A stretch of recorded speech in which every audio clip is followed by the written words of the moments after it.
Fala, turma! Está começando agora mais um episódio do Janela do Vale. E hoje a gente vai falar sobre assuntos muito pertinentes a todo mundo. Família, alienação parental e pensão. E hoje eu estou aqui para me ajudar com duas profissionais, Rafa Tofanelli, professora de Direito e advogada, e Vitória Mares, neuropsicóloga e psicóloga. Gente, tá um calor, eu tô com esse blazer aqui, mas lá fora tá um calor, só Jesus, tá?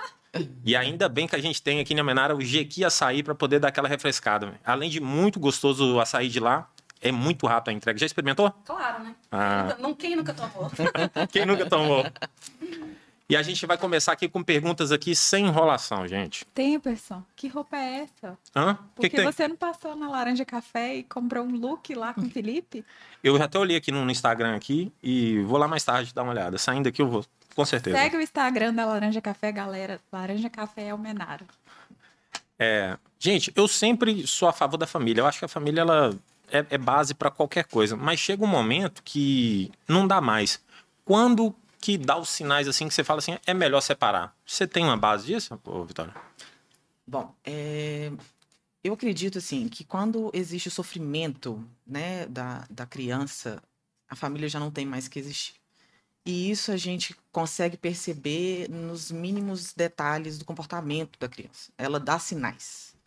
Por mais que os pais pensem que elas não estão percebendo nada, por mais que os conflitos entre os pais, eles acreditam que estão sendo velados, as crianças, elas dão sinais, ainda que sutis. Nossa, mas meu filho começou a fazer xixi de noite, eu não sei por quê. Sejam eles com medos de absolutamente nada, do nada, e eles falam, meu Deus, mas você não tinha medo disso? Começa a ter uma insegurança absurda de tudo.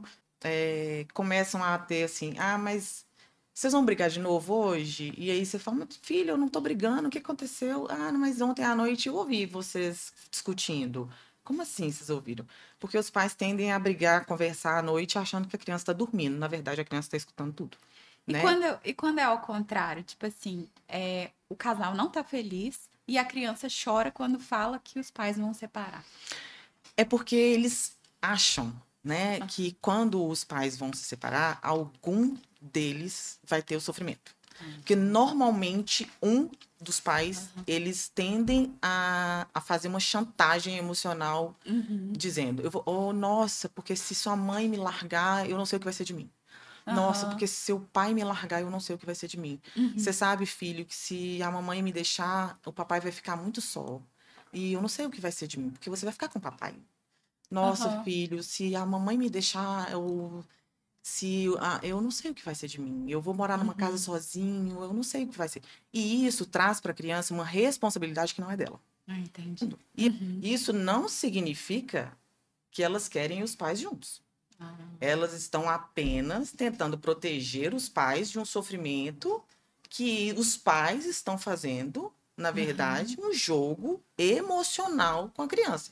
E transferindo para ela a responsabilidade da manutenção daquela relação. Covardemente. Covardemente. Sem que saibam que não é uma coisa que eles fazem normalmente de forma consciente. Porque pai nenhum faz isso de uma forma consciente. Isso seria, inclusive, perverso.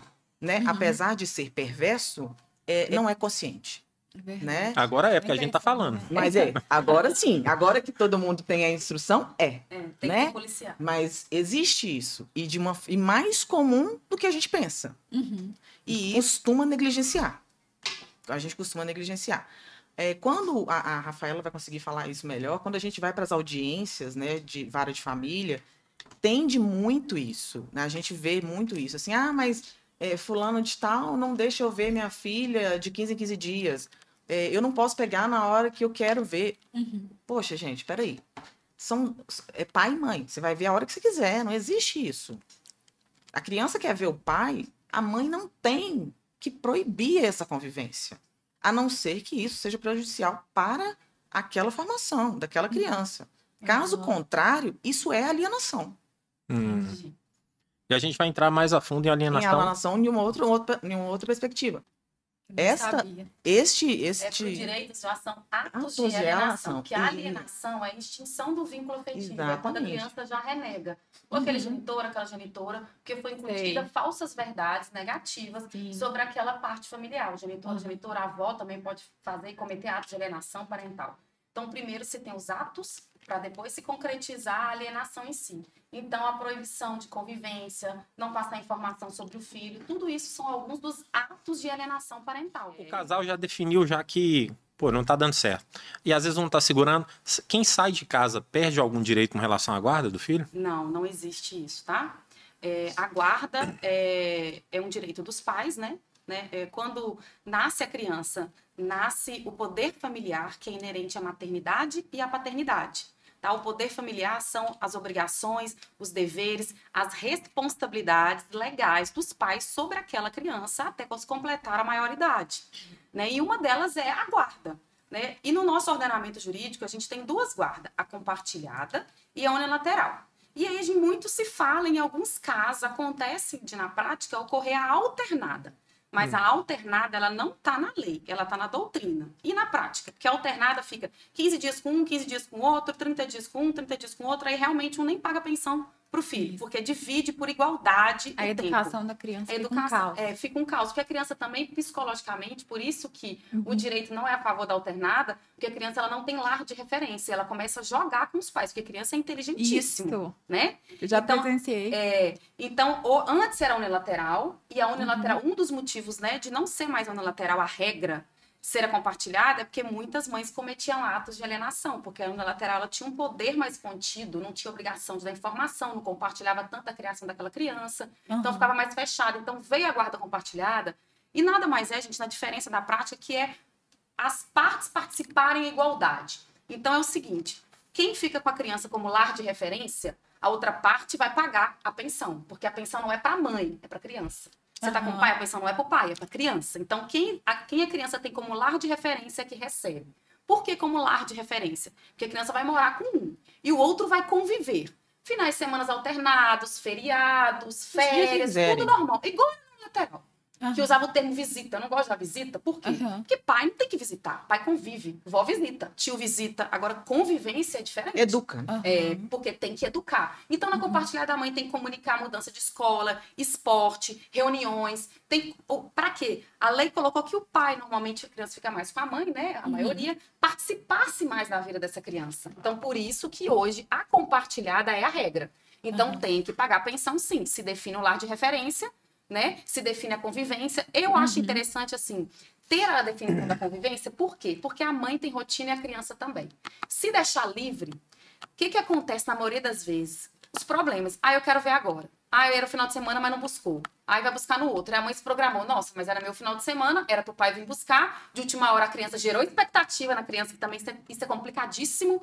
Você gera expectativa, eu vou viajar com meu pai, vou encontrar com meu pai, e o pai simplesmente liga, não posso. Então, se cria uma rotina, estabelecendo o quadro de convívio que eu faço na prática com todos os meus clientes, inclusive até no núcleo de prática jurídica da faculdade, que é advoga de forma gratuita, da mesma forma que eu advogo particular, é lá, não vai mudar nada. Por quê? Porque se cria uma rotina, se estabelece os dias, se porventura tem algum problema, tá lá, a primeira e a terceira semana da mãe, a segunda e a quarta é do pai. A mãe não entregou, o pai tá com o documento, vai na PM, aqui eu tenho a decisão que a quarta semana é minha. Essa é a quarta semana, a mãe não quer me entregar. Vai lá pegar a criança. Mas nesse caso aí é quando é sem ser compartilhada, como é que Não, você... é compartilhada, isso é compartilhada. A compartilhada, na prática... Alternada? Mudou. Não, alternada não. Alternada eu nem expliquei porque é muito pouco usado. Alternada é 15, 15, 30, 30, divide igualdade, igualdade. O que não é interessante nem na prática. A lei fala só da unilateral e da compartilhada. Antes era unilateral a regra, agora é a compartilhada. Porque a compartilhada se compartilha todos, deveres, obrigações, todo mundo participa junto, mas mesmo assim tem que se regulamentar o convívio, porque a criança vai morar com um doce, ela vai ter um lar de referência. Tem um quarto. Ela tem um quarto. Isso. Ela tem a escrivaninha dela. O material dela tá em tal lugar. A casa dela, a casa dela tá lá. Onde é a casa, ela vai tem que falar vizinho. comigo. Você vai na minha casa. Eu vou levar você na minha casa. Você vai tomar banho de piscina na minha piscina. Você vai fazer isso no meu lugar. É assim que a gente faz. Nos ambientes. É aqui que eu moro. Você vai na casa do meu pai. Você vai na casa da minha avó. É assim que a gente faz. Porque senão você bagunça a cabeça da criança. Se ela não tem um lugar definido que é dela, você bagunça toda a estrutura interna dela. Eu costumo falar que o que não está internamente organizado, externamente é desorganizado. Então, se você não organiza a criança internamente, ela tende a ser uma criança desorganizada. E aí os prejuízos são muito maiores. Emocionalmente, ele se desorganiza na escola, no aprendizado, ele se desorganiza depois com o adolescente na pior fase, e aí ele tem comportamentos disruptivos, ele tem comportamentos tem dificuldade com frustrações, aí ele vira um adulto completamente com atitudes errôneas, desorganizado, e aí tende a ter diagnósticos completamente aleatórios, chegam pra gente, assim, TDAHs, assim, horror, que falam assim, não, mas como é que são as suas histórias, assim? Aí você pega a história de uma pessoa que foi de pais separados, que traz uma trajetória totalmente desorganizada, chega um adulto desorganizado e fala, não, eu tenho TDAH. Não, peraí, você não tem TDAH, você é desorganizado. Você é mal educado. Você é mal educado. Você só é mal educado. Você só não teve, na verdade, um processo aí de organização. Vamos nos organizar, vamos criar uma rotina. Né? Você não teve rotina. E disciplina passou longe. Exatamente. Você não aprendeu a lidar com não, você não aprendeu a lidar com um monte de coisa. Então, isso te trouxe prejuízos e você não tem patologias, psicopatologias. E isso faz com que a gente confunda. Se você não tiver cuidado, você acaba dando diagnósticos errados. Se você não estudar a história pregressa dessas crianças. Igual a Priscila estava falando ali mais cedo ali.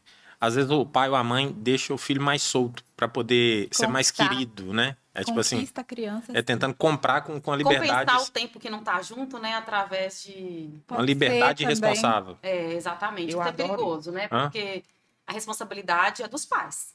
Então, se a gente está falando de uma criança adolescente... tem que seguir as regras do nosso ordenamento jurídico. Então, deixar uma adolescente de 16 anos, meia-noite, num boteco cheio de bebida alcoólica, não é legal, não é o certo, não é um ambiente para ela. E aí, o que fazer? Ou ir para uma pai ou a mãe com um garoto, essas coisas. Menores, assim, tem que policiar, né? Tem que ver que tem a presença de um maior para poder policiar tudo isso. E aí, a gente tem... o conselho tutelar. Toda cidade tem conselho tutelar, aqui também tem conselho tutelar. Então, se você vê que está tendo negligência na criação de uma criança ou de um adolescente, a primeira coisa que eu falo é procura o conselho tutelar.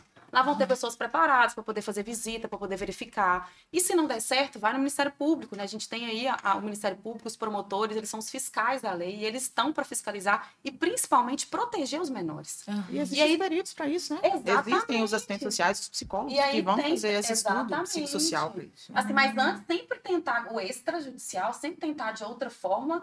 E aí, se não tiver como, vai procurar um advogado e tentar judicializar, que seja regulamentar essa guarda. Se essa guarda está com o pai, a mãe vai entrar querer para ela. E dentro do processo vai se provar através do estudo psicológico e o psicossocial, né? São dois tipos de estudos distintos que são importantes para poder, dentro do processo, definir se realmente houve uma negligência na criação dessa adolescente ou dessa criança. Gente, com relação a essa história de você ficar com uma predileção, né? Com a criança ficar com uma predileção com relação ao cônjuge, né? Que você fica, meu pai faz isso, minha mãe faz isso, eu quero morar com meu pai, eu quero... Toda briga, né? Que tem dentro de casa. Eu vou morar com meu pai, que meu pai faz isso. Eu vou morar com minha mãe, que minha mãe faz isso. Eu acho isso ótimo. Porque o pai que fica assim, olha, sua mãe não deixa você fazer isso, mas aqui na minha casa, aqui na minha casa você pode fazer isso, você pode fazer aquilo, você pode fazer aquilo. Isso vai até um certo tempo, tá? Mas até lá em casa é assim. Você vai até um certo tempo. Porque depois, a criança, ela é tão ótima, maravilhosa. Eu adoro criança. Porque ela é ótima, ela é maravilhosa. Ela enche o saco disso. Aí ela começa a tomar birra dessa pessoa. Não. E aí, ela passa a não querer ir para casa desse cidadão que fica falando. Na casa de sua mãe, você não pode fazer isso, você não pode fazer aquilo. Sua mãe é brava. Eu acho que, no fundo, todo mundo gosta de regra. Exato. A gente precisa, porque né? ele começa a ficar assim, gente, eu tô perdido. É. Quem que eu sou? O que eu vou fazer? Quem vai fazer isso pra mim? Quem vai me cobrar pra Que estudar? horas? E não, e ele começa a ter uma condição que chama-se responsabilidade. Porque quando o pai fala assim, tá aqui seu tablet, faz o que você quiser, significa que o que você quiser é para tudo. E uma criança de 10 anos de idade, ele não tem maturidade nenhuma de fazer o que ele quiser. E aí fica chato depois para você reverter isso. E a tendência dele é ele ficar na casa daquele outro parceiro que dá a ele aquela condição de falar, tá vendo? Agora é hora de você fazer dever. Agora é hora de você tomar banho. Agora é hora de você jantar. Agora é hora de você dormir. Porque tá tudo escrito. Então, ele vai tomando para ele aquela birra daquele lugar que ele não tem nada definido. Então, é muito tranquilo. Eu falo muito isso para as mães que chegam lá para mim e falam assim, Vitória, eu não aguento mais brigar com o pai dessa criança. Porque ele fica lá em casa assim, tudo que eu falo para ele não, ele fala, eu vou morar com meu pai. Ele da próxima vez se arruma a mala e fala com ele, vaza. E dê a ele 15 dias para ele falar com você assim, mamãe, vem me buscar. E você vai buscar. Você tem certeza? Faça isso com seu coração liberto. Vitória, pode fazer. Não dá 15 dias, gente. A criança começa a entrar num ciricutico nervoso. Porque ele fala, meu Deus do céu, como que eu vou... Que horas que eu vou... Quem vai arrumar meu lanche? Meu Deus, cadê meu lanche? Já era pra estar no meu prato aqui, 3h30. Mas meu pai me deu o tablet, mas ele esqueceu de fazer meu lanche. E é isso, porque é isso. Nenhuma criança tem maturidade para poder fazer isso. Então, engana-se aquele que fica fazendo esse jogo de que eu te dou mais do que sua mãe. Ou você entra num consenso de educar de forma igual, ou você perde a convivência. Porque ele vai para o lugar onde ele tem mais conforto e qualidade na condição da emoção, da maturidade emocional. Uhum. É simples assim. Eu acho que todo mundo ele quer a regra para poder viver, né? Então, se essa pessoa tá solta demais, eu falo para todo mundo aqui, se perde. Se perde. Alienação parental. A gente começou a falar, mas dá um exemplo assim bem simples do que é alienação parental e se isso é crime, se pode ser preso de verdade por conta disso. E um exemplo mais comum que tem de alienação parental hoje é tipo o quê? Então, igual eu falei, primeiro começa com os atos, né? Para depois se concretizar a alienação. Mas leva um tempo, né?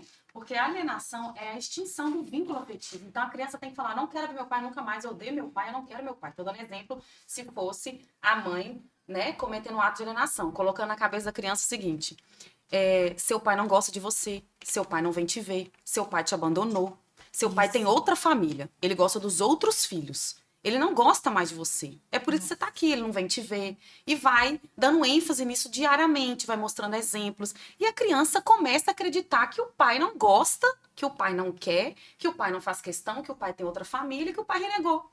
E aí até chegar a um ponto de que ela não quer. O pai vem buscar, não quero te ver, não quero atender o telefone, não quer conviver. E aí quando a criança renega, né, se extinguiu aquele vínculo afetivo, aquele carinho, aquele amor, aí se concretizou a alienação parental. E aí pode ser preso, perde a guarda, né? A primeira coisa vai ser a inversão da guarda, vai perder a guarda se a guarda era do pai, ou se era uma guarda compartilhada, vai passar a ser guarda unilateral. Então, assim, tem várias consequências na lei, mas aí cada caso é específico, a intensidade, como foi feito. Então, tem como eu falar, vai ser assim, vai ser, entendeu? Tem que olhar cada caso. Mas normalmente é isso, é a avó, é a mãe, é o tio que fica falando mal de um dos genitores com inverdades para poder que o filho renegue aquela outra parte e exclua, né? Corte o vínculo afetivo. Certamente você deve estar perguntando se vai ser preso, né? Tá. Tem corre o risco? Acho que talvez um PSC ou uma PPE, não? Eu acho que assim, no caso, tem que ver o caso concreto. Verificar na lei. Eu não sei te falar exatamente se na lei já está permitindo assim, a prisão. Eu acho que uma PSC pode ser que sim. Eu já vi PSC. Uma PPE, uma pena pecuniária. Mas... não, mas aí, querendo ou não, assim, tem a condenação, né? É o crime de menor potencial ofensivo e aí converte em prestação de serviço à comunidade, pena pecuniária. Isso, pena pecuniária. Pena pecuniária. Explica esse pena pecuniária e porque, na pena verdade, por exemplo, se fosse no caso de prisão, tem no caso de quê? Alimentos. Atrasou 30 dias a pensão foi definida na justiça. Acordo de boca, você vai pagar 300? Beleza, eu aceito 300. Ele paga 300 direitinho, e aí ficou 2 meses sem pagar. Aqui, eu quero executar, porque eu combinei com ele 300, ele pagou. Querida, você vai ter que entrar com ação judicial para entrar, redefinir ação de alimentos. Depois que tiver uma decisão do juiz, aí você tem um título judicial para você executar e mandar prender. Acordo de boca não prende ninguém. Então, se tem a decisão judicial, aí dá prisão. Essa prisão pode ser até 90 dias. Então, com 30 dias de atraso, pode pedir a execução pelo rito da prisão. Suponhamos, o camarada ficou sem pagar pensão 5 anos. Aí foi preso. Já estava definido. Foi preso. Quando ele sai, ele está devendo esses 5 anos ainda? A prisão não vai abater a dívida, não. Ele vai preso e a dívida vai continuar existindo. Porque a gente pode fazer pelo rito da prisão e da penhora. Então, normalmente, o que eu faço com meus clientes? Pego os 3 últimos e faço pela prisão. Os demais a gente entra pelo rito da penhora. Então aí se tiver carro, casa e nome, que vai estar um valor mais alto, você está falando assim, vou colocar os últimos 4 anos para trás, e aí esse valor nós vamos cobrar para poder penhorar e os outros 3 para prender. Agora, se for uma pessoa que tem condição, é melhor entrar, porque o que acontece a prisão? Você não consegue cobrar mais do que os 3 últimos. As prestações vincendas no decorrer do processo vão ser incluídas. Mas quando você entra, você só consegue cobrar até as 3 em atraso pelo rito da prisão. Os demais tem que ser pela penhora, entendeu? Então, assim, pode acontecer do pai quitar as 3 em atraso para não preso, que ele tem 3 dias para justificar o inadimplemento, ou ele vai preso, ou paga, ou justifica, ou vai preso, né? Ele vai pagar e os outros lá vai ter que ir pelo rito da penhora. Se ele não tiver nada no nome dele, é na luta para até um dia conseguir receber. Pergunta, é verdade ou mito? É 30% mesmo ou nem sempre? Não é mito, puro mito. Porque os alimentos eles são definidos através do trinômio. Possibilidade de quem paga, necessidade de quem recebe, dentro da proporcionalidade. Então, por exemplo, imagina, Neymar recebe 1 milhão. Eu falo assim na sala de aula, 1 milhão de reais. Ele vai pagar 300 mil de pensão? Claro que não, né, gente? É óbvio que o filho dele vai ter que ter um padrão de vida que ele tem. Estudar na melhor escola, viajar fora, morar no melhor bairro, né? Viajar todo ano, ok. Mas qual que é a necessidade dele? Quanto que dá a despesa dessa criança? Deu 30 mil? Vai pagar 30 mil. Então, assim, não é percentual. Você vai olhar qual que é a necessidade, qual que é o gasto dessa criança. O gasto da criança deu R$ 1.200. O pai pode receber R$19 mil. Mas o gasto total tá 1.200? 1.200 é quantos por cento do salário dele? 7%. 7%. Então, assim, o que a lei fala é que não pode passar 50% do ganho de quem paga. Então, o genitor ou a genitora que vai pagar, independente, não pode passar de 50%, porque ele pode ter 5 filhos. Isso que eu ia perguntar. Aí vai ter assim, o princípio da isonomia, igualdade. Às vezes, um filho, por exemplo, tem uma doença, tem algo, ele vai ter que, por exemplo, alergia. O leite é mais caro, a alimentação é mais caro, ou ele tem um TDAH, tem uns remédios, autismo. Aí vai ter que pagar mais, porque ele necessita, é sempre binômio, possibilidade e necessidade. Quem necessita e de quem paga. Também não adianta a criança necessitar de muito e o pai não ter condição. O pai ele trabalha, ganha um salário mínimo, ele realmente não tem outra fonte de renda, né? Não tem jeito. Aí você vira e fala pra mim, fala assim, e se o pai estiver desempregado? Essa é a pergunta. Vai ter que pagar. Não tem jeito. Parece que eu já ouvi falar que quem paga, fica responsável, são os avós. Tem isso mesmo? Aí a gente tem os alimentos avoengos. Os alimentos avoengos, eles só são possíveis quando o pai não foi encontrado de jeito nenhum, ou quando não tem. E quando o pai, por exemplo, tem caso que já foi definido e o pai sumiu no mundo. Na maioria das vezes é quando vai para outro país, sabe? E os avós acabam ocultando aonde está. Aí a gente consegue cobrar dos avós. Mas a obrigação, ela não é solidária dos avós e dos pais. Do pai, né? Ela é subsidiária. Então, primeiro eu tenho que esgotar todos os meios de tentar receber do pai, do genitor, de quem possui poder familiar, é obrigação legal, para depois, se não tiver como, em alguns casos, algumas exceções, a gente entrar com os alimentos avoengos contra os avós. Tá? E se tiver desempregado, aí normalmente o juiz ele coloca uma porcentagem em cima do salário mínimo quando está desempregado, porque a gente precisa ter uma referência. Ou quando o pai, por exemplo, é autônomo, né? A gente nunca vai saber quanto que o pai vai receber. Então vai ser em cima de salário mínimo também, pode ser 3, 5, 6 salários mínimos, a gente vai ver como vai fazer. A mãe me procura, ele é autônomo, eu não sei quanto que ele ganha, qual que é a despesa da criança? Tanto. Como é que era o padrão de vida? Já estudava em escola particular? Já pagava plano de saúde? Viajava todo ano? Morava onde? Como é que era o valor da conta de água e luz? Você já tem a noção do padrão de vida que essa criança tinha. Por que casado o pai podia pagar a escola particular, pronto, depois que separou não pode? Não existe isso. Então você vai levar para o judiciário, tudo é prova, fazer a tabela, mostrar os comprovantes e usar a teoria da aparência também, que é uma teoria muito utilizada no direito de família, que a gente vai demonstrar aqui. A pessoa anda de iPhone 15, carro de 100 mil reais, tá viajando para Arraial de 3 meses, e a pessoa fala que não tem condição de pagar uma pensão de meio salário mínimo, um salário mínimo pro filho. Aí você vai juntar fotos e através da teoria da aparência, provas. E hoje também o judiciário está muito avançado. A gente tem sistemas que entra no posto de renda, olha cartão de crédito, chama sniper. Então a gente tem várias formas de poder descobrir. Mas ir pela internet aí, eu acho que é furada, porque tem uma galera que fica fingindo que é muito mais do que realmente é. Então para de fingir. Então para de fingir, porque se tiver status lá, minha filha, como se diz, comendo linguiça, botando caviar, e na verdade aí ele vai pagar. Pelo caviar. Pelo caviar. Exatamente. Ele vai pagar pelo caviar. Teoria da aparência. Ele quer aparentar ter esse padrão de vida, ele vai ter que segurar esse padrão de vida lá na justiça. Ele que coloque o Instagram dele zerado. E vamos supor, chegou lá o camarada na audiência, não, eu ganho pouquinho, eu ganho R$1.000, esconder recurso, né? E depois foi provado que ele tinha mais condições, ele está escondendo recurso. Isso tem alguma penalidade para o pai? A gente tem a boa-fé objetiva, ela é um dos princípios que norteia o direito processual. Então, subentende-se que quando a gente está numa relação, num processo que seja autor, réu, um terceiro interessado, a gente tem que agir de boa-fé. E essa boa-fé não é subjetiva, ela é objetiva. Então, se ela é objetiva, a gente tem a obrigação de atuar no processo com boa-fé, né? Com honra, com a verdade. A gente tem que levar a verdade. Então, o que pode acontecer? A gente tem também uma penalidade chamada litigância de má-fé. Então, já que a gente tem, a boa-fé objetiva, né, como um princípio que norteia o processo, nós também temos a consequência de quem não age com boa-fé, e aí pode ser aplicada a litigância de má-fé, que são multa em cima do valor da causa, multa alta de 10%, se for uma ação com valor muito alto. Por exemplo, alimentos. Se eu entrei com a ação pedindo 10 mil de pensão, o valor da causa é 120 mil reais. Então, imagina se ele foi condenado em 10% do valor, 12 mil reais. Então, assim, isso é uma informação que o advogado tem e ele tem a obrigação de explicar isso para o cliente dele, porque isso vai gerar consequências, eu sempre falo. Por exemplo, o cliente ele quer justiça gratuita, que é um direito de acesso a todos. Você é pobre no sentido legal, você não tem condição de arcar com as custas processuais ou honorário advocatício sem prejudicar o seu sustento da sua família. Não quer dizer que você é pobre, você pode receber 10 mil, mas se é próprio juiz que não sobra para você pagar as custas, ele vai te dar, né? Ok. Agora, você quer provar lá, você é autônomo, tira um prolabore de 3 mil, mas na verdade você sabe que você tira um de 30. E aí a outra parte, na hora de apresentar a defesa, impugna e prova, muita chance de você ter condenado a litigância de má-fé e ainda perder a sua justiça gratuita. Então a gente tem que ter responsabilidade. E o cliente não sabe, né, gente? Então eu falo que isso é uma obrigação minha e eu consto nos meus contratos isso, para falar, olha, eu falei e tá provado que eu falei, porque tá no contrato a explicação sobre o assunto, porque ele pode trazer para mim uma inverdade e eu tenho que acreditar no meu cliente, né? Aí a consequência vai ser do cliente, não vai ser do advogado, entendeu? E deixa eu te perguntar, a gente falou ali de Neymar, por exemplo. Neymar vai pagar uma pensão altíssima, né, pro filho dele. Ele pode exigir alguma prestação de contas? Sim, tem ação que chama prestação de contas. Mas nesse caso, a justiça aceitaria uma ação de prestação de contas do Neymar. Por quê, Rafael? Porque é um valor muito alto.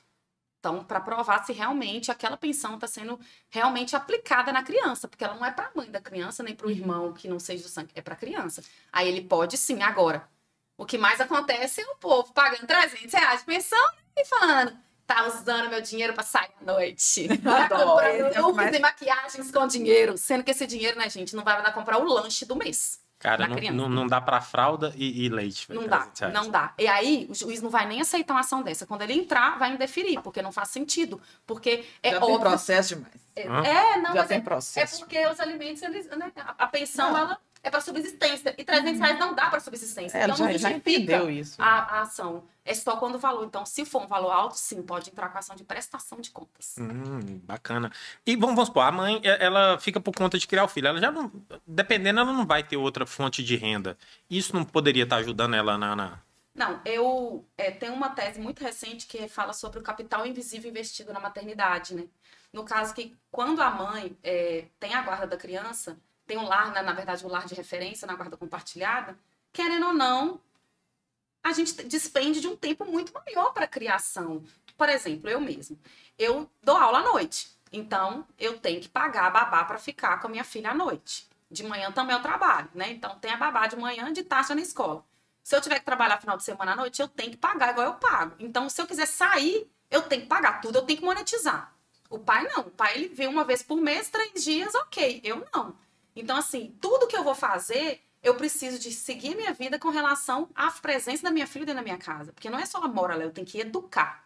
Então, eu tenho que ter tempo de qualidade, eu tenho que ensinar a fazer dever, eu tenho que levar no esporte, eu tenho que buscar. Então, é o capital invisível investido da paternidade que o pai não tem. Então, não é justo falar, os dois têm que arcar com metade, metade. Não, não é justa essa divisão. Porque a mãe vai gastar não só tempo, mas também dinheiro, porque a gente tem os alimentos in natura. Ela mora na minha casa, eu pago pensão, eu pago água, eu pago luz, eu pago internet, aí tem empregada, tem alimentação, tem material de limpeza. Tudo isso entra na pensão. Tudo entra na pensão. Porque o pai, as pessoas pensam, escola, plano de saúde, comida. Só. Meu, gente, eu falando E a pra vocês, babá? isso não é só quando separa, não. Tá? Isso não é só quando separa, não. Não. Isso é claro quando o que não. casal tá junto também, Sim. sabe? É. Vai da condição, da consciência masculina de enxergar que o tempo que a mulher destina para a criação dos filhos é um tempo que é totalmente voltado, quase que 100% para aquilo ali. O que a gente deixa de produzir para dentro de casa, trabalhar. para poder estar com os filhos, está longe de ser reclamação, mas que é um prejuízo monetário considerável, não está no gibi. Por Eu isso tava vendo, a gente estava até conversando com a minha irmã que agora vai ter filho e ela demorou um pouco para poder ter, e a gente estava conversando a respeito de como que vai demorar um pouco para ela poder voltar para o mercado de trabalho. E eu falei com ela, Vi, calma, porque voltar para o mercado de trabalho você vai voltar. É claro que você vai ter que se reinventar para voltar para o mercado de trabalho, porque o ritmo de trabalho dela é insano, né? Ela trabalha tanto, eu acho que mais até do que eu hoje. Mas quando os meus filhos eram pequenos, eu tive que abrir mão de tudo, da minha profissão, eu tive que abrir mão do que eu era para ser os meus filhos. Não me arrependo dia, nem hora, nem minuto nenhum. Faria tudo de novo. É dar um pause ali, Maria Vitória, para ser mãe. Para ser mãe. Exatamente. E assim, o que eu tive que abdicar está longe do que eu fui remunerada para ser. E hoje, se eu colocar na ponta do lápis, eu nunca vou ter de volta esse dinheiro. Nunca. Não existe isso. Eu vou ter hoje o orgulho de ter sido a mãe que eu fui, dos filhos que eu tenho, do que os meus filhos se tornaram. Eu tenho o prazer imensurável de ver meus filhos hoje serem pessoas excelentes, do que eles se tornaram, das crianças que eles se tornaram. Agora, se eu for pensar financeiramente do que eu perdi, quem são os pais? Poucos são os pais que veem isso e colocam lá debaixo da caixinha, tá aqui seu salário mensal pelo que você faz pelos nossos filhos. Olha, gente. Isso é uma saúde mental que você faz para uma mãe. Por isso que é capital invisível. É um capital invisível. Porque por isso que a teoria a gente fala isso. Sim, porque é invisível, mas não deveria ser invisível. Porque é óbvio que a gente está deixando de produzir, de crescer. Porque, por exemplo, eu não posso. Eu falo, acho que ninguém, profissão nenhuma pode parar de estudar, né?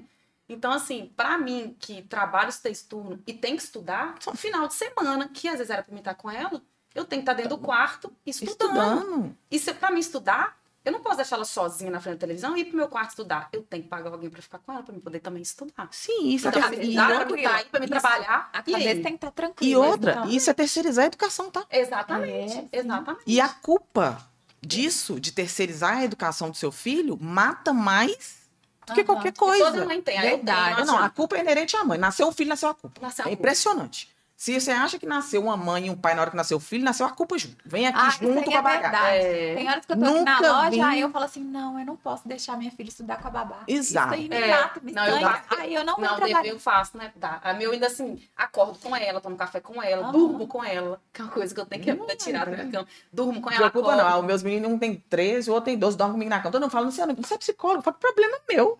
Depois eles não vão querer mais. Lá em casa também. Já Vai tá com aproveitar. vergonha de levar na sala. Já tá com Meus vergonha Meu menino fala comigo, mamãe, eu dormi com a senhora? Olha o meu tamanho. Eu falo, olha o meu tamanho? Não, olha o meu tamanho querendo dormir com você. Eu não. Falei, agora você tá mocinha, você vai dormir no seu quarto, tem 5 anos. Ah, Então, assim, coitado. eu convivo, eu consigo trabalhar ainda, fazer dever junto, aí eu tenho um dia da semana, ela falou rotina. A minha psicóloga até falou, vou fazer agora o quadrinho, porque eu repito pra ela. Segunda dia, o dia que eu fico com ela, que o dia que eu dou aula à noite, ela pergunta. Se ela tá perguntando, ela tá um pouco segura com a rotina. Então, começando a escrever e repetir. Então, hoje é dia de adolesceria, hoje é dia de não sei o quê. Porque isso é muito importante. E isso é o quê? Somos nós, né? Mulheres, tem que fazer. Aí veio o capital invisível investido. Então, gente, ser mulher hoje não é fácil. Não. E eu, gente, hoje eu dou graças a Deus, porque meus meninos hoje moram com o pai em Vitória, né? Na verdade, desde o ano passado, eles foram pra lá pra estudar. Ah, imaginei. E aí, eu quase morro. Deixei, o rim foi junto, acho que os dois Você foram. ficou 13 anos junto e tá deixando ruim? Não, pera, calma. Calma, que absolutamente, assim, eu ainda não me acostumei com essa história. E aí, eu dou graças a Deus, porque hoje o pai é muito pai, assim. Que bom. E aí, às vezes eu falo com os meninos assim, ai, nossa, que saudade de você. Ah, mamãe, mas você ficou com a gente tanto tempo, deixa meu pai ficar um pouco com a gente. Eu falo, deixa eu falar uma coisa com vocês, eu vou desligar o telefone e vou ligar novamente. Na hora que eu falar que eu tô com saudade, vocês falam comigo, ah, eu quero voltar também. É isso que eu quero escutar. Eu não tô querendo escutar que seu pai ficou muito tempo longe de vocês. Eu acho que ser pai e mãe, o pessoal acha que é uma coisa, mas eu acho que a gente é treinador. A gente tá aqui para poder treinar essas criaturas o melhor possível. Pegar ali 50% do pai, 50% da mãe e fazer um bem bolado de estudo e soltar pro mundo, falar arrasa. Sim. Quando a mãe vem seu pai é isso, seu pai é aquilo, eu acho, depois você até confirma para mim, eu acho que ela limita a pessoa em 50%. Sim. Limita em 50% o potencial daquela criança. Quando vem falar que o pai é ruim, ou que a mãe é ruim, ou que isso, porque foi bom dia, tanto é que fizeram, filho. Sim, Foi bom dia. sim. Gente, eu agradeço muito o pai que meus filhos têm. Hoje os meninos falam comigo assim, o Ricardo, né? Todo mundo pergunta assim, como é que é a sua relação com o Ricardo? Eu falo, gente, é ótima. Minha relação com o Ricardo é ótima. Ai, que bom. Dentro das condições, né, de pais separados. É claro que no início da separação sempre tem discussão, briga, confusão, papá. Mas hoje, a minha relação com o Ricardo é ótima. Ele tá com os meninos e a gente conversa e discute a respeito da educação dos meninos. Mas é uma coisa tão leve que eu não tenho... A gente é sócio no rancho, a gente é sócio em algumas questões, assim. Eu não tenho por que ficar detonando o Ricardo nas questões que são dele, das dificuldades dele, e nem acho que ele tem por que me detonar nas minhas dificuldades. Muito pelo contrário. Se eu tenho dificuldade, se ele tem dificuldade, que eu resolva as minhas dificuldades, que ele resolva as dificuldades dele, e que os meninos não vivam essas dificuldades nossas para que eles sejam pessoas melhores do que nós. Que um dia eu consegui ser, e que um dia ele conseguiu ser. Porque o meu objetivo, quanto mãe, e eu tenho certeza que o objetivo dele, quanto pai, é que os nossos filhos consigam ser melhores do que nós fomos. Eu acho que é isso. Você tá sempre de costa aí, tirar seus cortes vai estar só de ladinho, assim. Mas com relação a essa convivência, eu falo muito com minhas clientes, né? Por exemplo, no meu caso mesmo, por mais que tá definido, se ele fala, eu quero, esse final de semana é meu, eu quero pegar, pode. Eu quero não sei o quê, pode. Vou sempre ceder. Sim. Posso ir na escola buscar? Claro. Toda vida. No meu caso, não tem como, porque moro em outra cidade. Mas se pudesse, eu ia adorar. Até porque a figura masculina é muito importante. Eu tenho um pai perfeito, maravilhoso, meu super-herói, o homem que eu amo na vida. E eu quero que Sara também tenha esse amor, essa admiração, porque isso me fez tornar uma mulher forte, uma mulher que sabe o que quer, uma mulher que se respeita, porque eu tive uma figura paterna importante na minha vida, e materna também, mas eu sei o quanto é importante, porque para a mulher... A figura paterna, a gente não sabe o tanto que a figura paterna dentro de uma criança é importante. Ela faz um papel, eu acho que, assim, fundamental dentro da formação da personalidade de uma criança. Quais bases psicológicas o pai ele acrescenta, assim? A principal delas, assim, que eu costumo falar, assim, a principal é a segurança. Também Principal. Uma filha que tem um pai presente, a tendência dela de ter relações saudáveis quando adulta é quase que de 99%. Uma criança, mulher, que tem um pai ausente, um pai merda, a tendência dela ter relações que vai projetar no homem uma figura paterna é de 100%. Ela vai procurar sempre relações que ela vai tentar sanar a ausência de um pai. E ela vai ser sempre incestuosa. Então ela nunca vai ter um marido, ela quer ser sempre um pai. É sempre o pai. Como tem muito homens que vai quer uma ter uma mãe. mãe. Não Como quer uma se esposa, uma exatamente. mulher. Quer a mulher que Ela- lava, ela- passa, ela cozinha, fazia tudo. cuida. Menos uma mulher. Meu Deus. Não?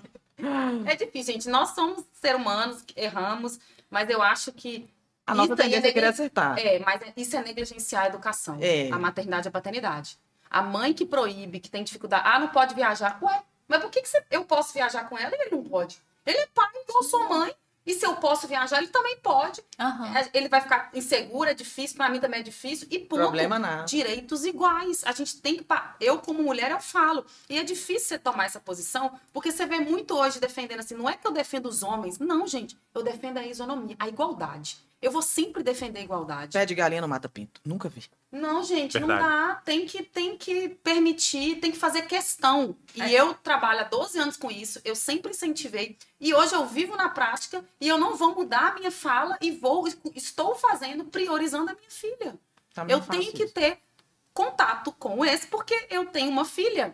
E ela falou, sente, então eu vou estar atendendo com muita educação, nunca falo nada. Quando fala meu pai, é isso aí, minha filha, por quê? Porque por mais que, infelizmente, né, os pais separaram, eu quero que ela tenha um super pai, assim, que eu falo, como eu tenho até hoje. Gente, e eu sei o quanto isso é importante pra mim. Isso é muito engraçado. Quando a gente nós somos pais separados, assim, os meninos ficam tão inseguros. Meus meninos, quando a gente, no auge da separação, é tanta briga, tanto... Eu não tive briga nenhuma, graças a Deus. Não, mas existe, né? Acontece. Existe. Você é isso, você é aquilo, pau quebre, vai embora. Na hora que você encontra, os meninos ficam tão inseguros, aí eles falam assim, vai brigar não, né? É muito engraçado. Mamãe, você não vai brigar não, né? É muito engraçado, eles respiram. Tá tranquilo. Tá tranquilo.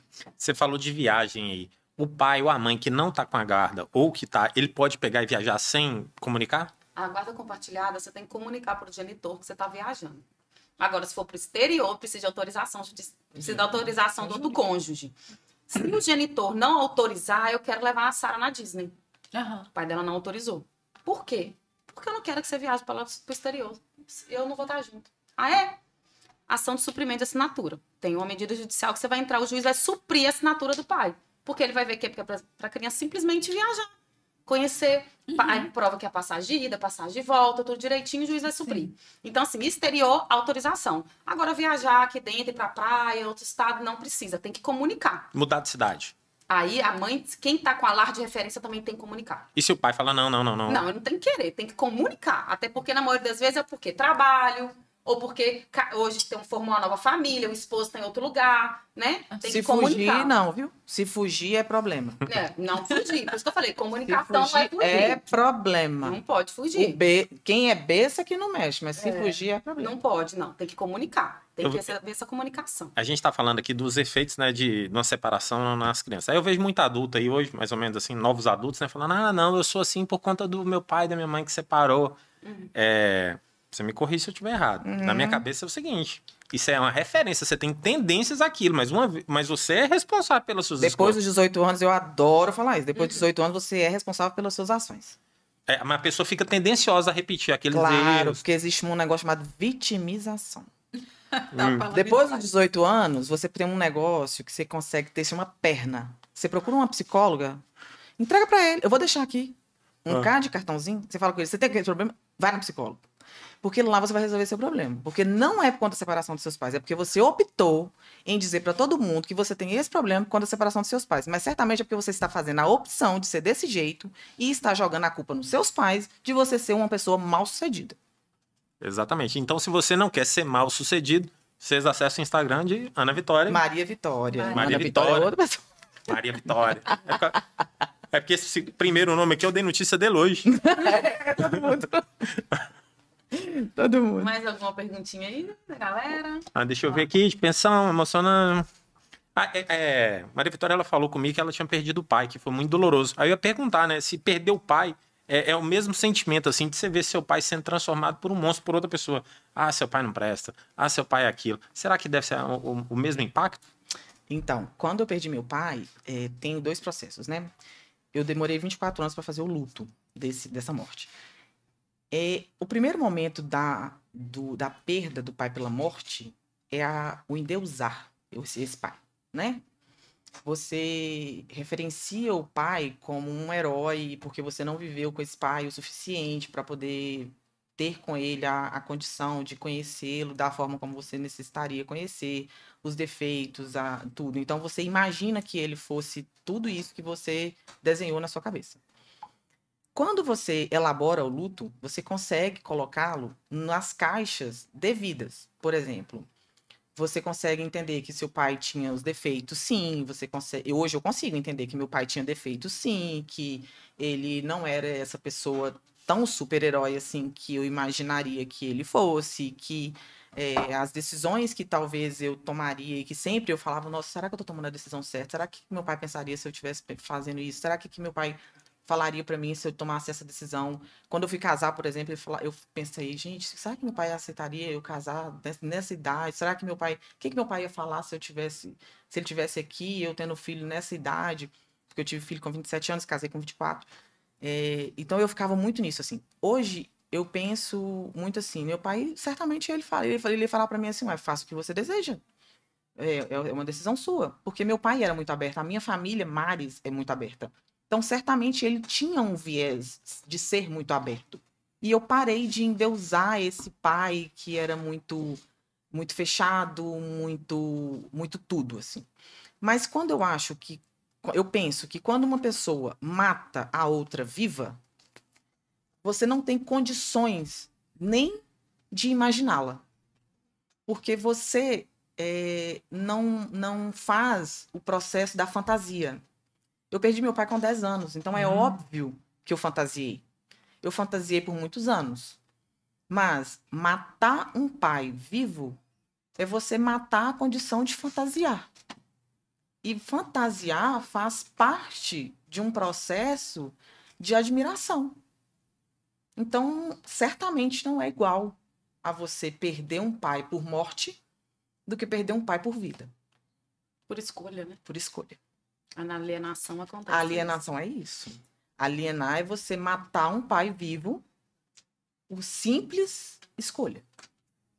Mas o problema maior é que essa escolha ela vem de uma outra pessoa. De inverdades. De inverdades. E a gente sabe que tem pessoas de pais ruins e tal. E aí o filho escolhe querer se afastar porque o pai só trouxe dor. Isso. Agora, pela alienação, quando vem mentiras, nossa, por isso que eu falo, não deixa de ser um crime, é um crime. Eu atendo uma paciente que ela foi estuprada pelo pai, e aí ela fala comigo assim, eu gostaria muito de perdoá-lo. E a gente trabalha a questão do perdão. Mas eu não posso deixar de vê-lo como um monstro. E eu entendo isso quando ela fala.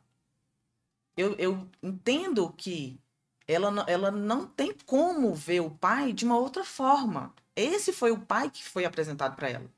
Ainda que ela trabalhe o perdão para que ela se cure, o pai que ela teve é um pai morto. Porque não é a paternidade que ela escolheu. Mas você matar um pai que você não teve condição de fantasiar, não é igual você poder fantasiar um pai ilustre, um pai que pudesse ter te feito muito feliz, um pai que tivesse tido condição de te fazer muito feliz. Você acha que é mais fácil a mãe escolher o pai dos filhos ou um pai escolher a mãe? Mais fácil a mãe escolher o pai. Eu tenho uma amiga que casou porque escolheu o pai. Você acha que as meninas de hoje elas estão escolhendo legal? Não, eu acho que os homens de hoje estão escolhendo legal. Inclusive, eu descobri outro dia, inclusive, um termo maravilhoso. Eu estava relendo umas coisas do direito, porque eu estou atendendo alguns casos, e aí eu descobri com um amigo meu, porque tem um amigo meu em Vitória da Conquista, e aí ele falou comigo assim, amiga, você precisa ler uma coisa que eu estou lendo, que ele vai fazer agora o concurso de delegado, você precisa ler um termo maravilhoso que chama estelionato amoroso. Maravilhoso esse termo. É o que mais tá Não é tendo. E é o quê? E é o quê? E é o quê? É o verdadeiro gigolô. É, É o gigolô nosso, mas é o cara que escolhe a mulher pra dar golpe Pra dar mesmo. golpe. Ela fala que ama, que trata fala igual que ama, princesa trata e vai muito, tirando. trata, vai tirando, Patrimônio mesmo, dinheiro. patrimônio, vai Vixe. fazendo filho, vai fazendo. É. E isso é um Vai estelionato envolvendo amoroso. sentimentalmente. Ela- mas ele nunca amou, ele nunca gostou dele. gostou, ele ele quer só o gosta dinheiro dele. dela. Sim, os homens, eles estão tanto quanto as mulheres antigamente faziam essas escolhas do tipo, eu vou escolher fulano de tal porque ele é de uma família Aham. legal e vai E ser... vou escolher e aquela vou escolher mulher que já aquela- é independente, Hoje já é em isso, quiser dia, aquilo. É Tem. totalmente contrário. E eu tava estudando isso até por conta de um concurso que a gente tá fazendo junto. E ele falou comigo, amiga, você precisa ler este termo que foi muito legal. E foi uma jurisprudência, inclusive. É uma jurisprudência. Sim. E aí eu falei, Yuri, que maravilhoso isso. Ele falou assim, estelionato sentimental. E eu nunca mais tinha lido esse termo. Rafaela, foi muito legal. É. E é libertador festejou. quando você lê. Porque quando você lê esse termo, você entende tanta coisa e percebe em tantos outros lugares e em tantas outras pessoas, pessoas próximas, inclusive, que você fala, Às vezes você visualiza um relacionamento que é assim. você visualiza E a relacionamento. pessoa é vítima, é igual estelionato, É. estelionatário, né? Que a gente fala que é o... Você fala assim, velho, sério? Mas isso acho que é carência demais. A pessoa Não é Não, carência. cara, isso é quem cai, você tá querendo dizer, né? É, mas é não quem é. cai. É. Não é. A pessoa Não tem uma é, lábia, não é, tem não. uma... É igual o transtorno, como é que é? Transtorno de personalidade narcisista. Você já assistiu Fragmentado? Não, ainda não. Então assista. Assiste. Não, eu já tive duas pacientes que os ex eram narcisistas, que eu fui estudar, eu fiquei apavorada que hoje eu tenho medo de conhecer o Inclusive, narcisista. o estelionatário será amoroso, que era ele mesmo? tem traços narcisos. É, tem que ser. O estelionatário Porque amoroso, esse negócio de ele tem conquistar, traços narcisos. E aí, quando eu li, ele me mandou isso, inclusive, por conta dos... Ele queria uma explicação narcísica, inclusive, porque dentro da prova que ele fez, lá do simulado, tinha umas questões narcísicas. E aí ele falou comigo assim, Vitória, eu não... Aqui, no lugar que ele está morando, eu não tinha percebido o tanto de amigas minhas que estão caindo nisso e achando que tá fazendo um negócio da Tá China. com o príncipe encantado. Estão fazendo um negócio da China. Casando, tendo filhos e assim, vivendo histórias de amor. Indo pra Maldivas. Maldivas. E elas bancando? Claro, né, Socorro, amiga? Deus. Estelionatário. Mas isso aí é uma amorosa. troca. Claro, você entra com uma coisa que eu entro com outra. É isso. São trocas. Eu te dou o que você quer e ofereço, né? Ô, gente, o negócio é esse. Não tem almoço grátis. Se tiver bom demais... Você corre bem, não quer cilada. Então, de quem você quer para sua vida, norteia o que você quer na sua família. Sim. E não deu certo, são sócios num projeto que vai durar muitos anos, que é o filho. Exatamente. Isso é maturidade, não é opção, isso é obrigação. Exato. Exatamente. Isso é obrigação. E eu falo Exatamente. todos os dias isso com meus clientes e eu vivo isso, é obrigação. Exatamente. Porque se eu escolhi, minha filha não pediu para vir ao mundo, eu tenho que ter maturidade, responsabilidade e obrigação de me dar bem com o pai dela, porque isso é reflexo para que ela seja uma pessoa boa, uma mulher firme, segura, de saber que é amada por ambos os pais, independente de eles estarem morando juntos. Exato. Alguma consideração? Nenhuma. Tá de boa. Gente, muito obrigado. Eu acho que isso foi bem esclarecedor. Temos vários assuntos aqui que é dúvida de muita gente. E segue aí.